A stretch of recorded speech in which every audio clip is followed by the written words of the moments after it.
good. Oh wow.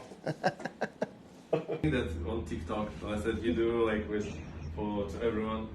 It's applicable to any issue. Let's say the disc On the nerve, and it allows for the bone to actually take pressure off of that. So when I go forward, what happens to your back?